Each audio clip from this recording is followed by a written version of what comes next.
আলহামদুলিল্লাহ, সমস্ত প্রশংসা একমাত্র আল্লাহ তাআলার জন্য। পবিত্র রমজান মাস চলতেছে, আর হয়তো 2-3 দিন পরে ঈদ, আল্লাহ চাইতো হবে ইনশাল্লাহ।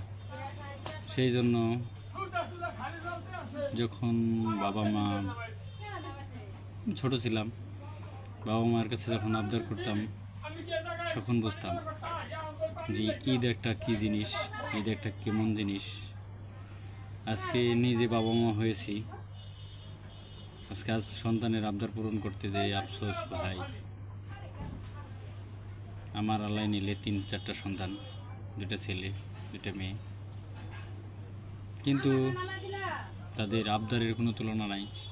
আমরা অল্প থেকে অল্পর মধ্যেই আমাদের আমলটা কাটিয়ে নিয়েছি। আজকে আমার মেয়ের কথাগুলো শুনে আফসোস লাগলো এবং কষ্ট হইল, এই জন্য যে সেই দিনগুলোর কথা মনে পড়ে গেল, যে দিনগুলোর সাথে আব্বার সাথে মার সাথে আমরা যেরকম ব্যবহার করেছি। আজ ডিজিটাল যুগ, আপডেট যুগ, সেই যুগের উপলক্ষে আজকে আমার সন্তানও আমার সাথে যেরকম কথা বলতেছে এবং বলতেছে, ভাবতেছে। কেননা জীবন চালানোর জন্য আসলে এটাই জীবনের স্বাভাবিক, এটাই নিয়ম। যদি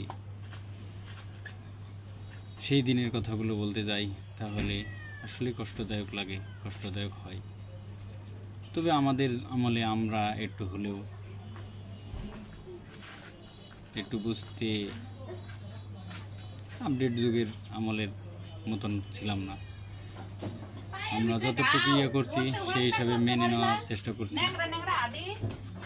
আর এখনকার যুগের বাচ্চারা, আমার ছোট একটা ছেলে, যার ছবি আমি ইতিপূর্বে ফেসবুকেও দিয়েছি, সেই ছেলেটা আজ দাবি করে বসে শার্ট, প্যান্ট, পাঞ্জাবি, পায়জামা, এমনকি সব কিছুই কিনে দিতে হবে। এই জন্য আফসোসের কথাটা বলতেছি, বাবা নামের মানুষটি দুনিয়া ছেড়ে চলে গেছে। আল্লাহ তাআলা তাকে যেন জান্নাতবাসী করেন। খুব ভালো মানুষ ছিল। আমি একজন গরিব ঘরের সন্তান ভাই, বাপ মা খুব ভালো ঘরের ছিল না। তবুও আল্লাহ তাআলার কাছে এই যে প্রায় ভিডিওতে বলে থাকি, গার্মেন্টস কর্মী, গার্মেন্টসে জব করি। আল্লাহ তাআলার কাছে অশেষ রহমত, আল্লাহ তাআলা সুস্থতা রাখছেন বিধায় কর্ম করে দিনপথ নিয়ে যাই ইনশাল্লাহ। আল্লাহ তাআলার কাছে আমরা বলতে চাই, আল্লাহ আমি সবাইকে সুস্থ দান করেন। যে কথাগুলো বলতে চাই, কথাগুলো আসা আসলে বাপ মা এমন একটা জিনিস,